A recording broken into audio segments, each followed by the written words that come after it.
Hi everyone. Today we're talking about geolocking, which is another way to say restricting your access to known locations.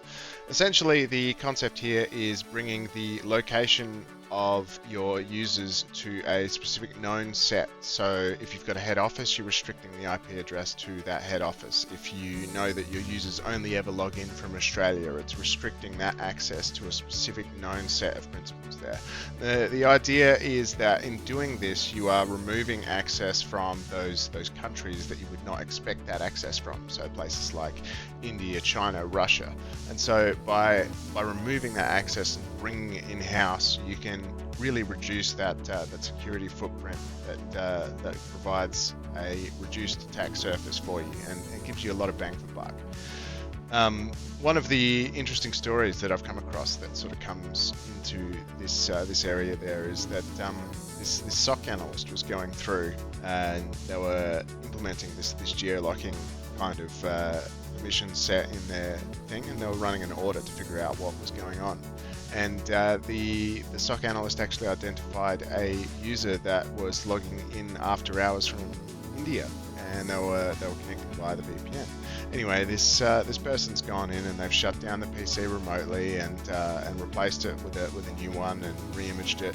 They've gone in and they've checked the next night to see if the traffic is gone, and no, the same time, like clockwork, the VPN fires back up and this connection starts again. So he shuts down the machine again, and he resets the guy's password, and off he goes again.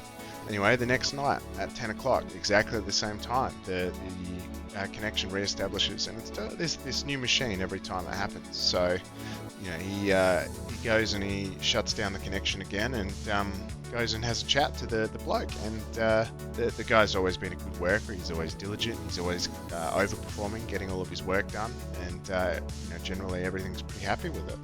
Anyway, it turns out the guy had been paying a portion of his salary off to an Indian service provider, and they were actually logging in and helping him complete all of his work after hours.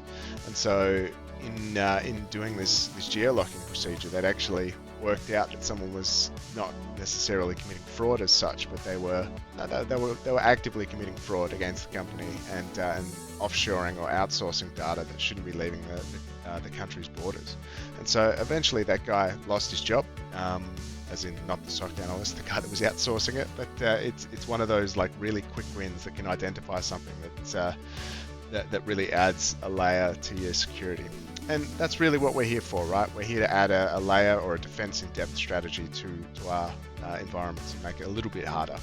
Now, it's not infallible. There are ways around it. With the use of cloud platforms like Azure, AWS, and GCP, you get a whole bunch of readily made or easy to access servers to quickly spin up a virtual machine in someone else's country, which is great. It's a great service that they offer, but it also does make it so that those conditional access policies are easy to bypass.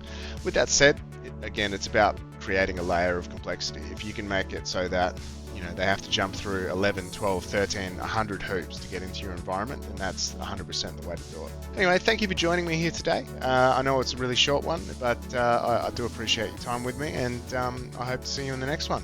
Peace out.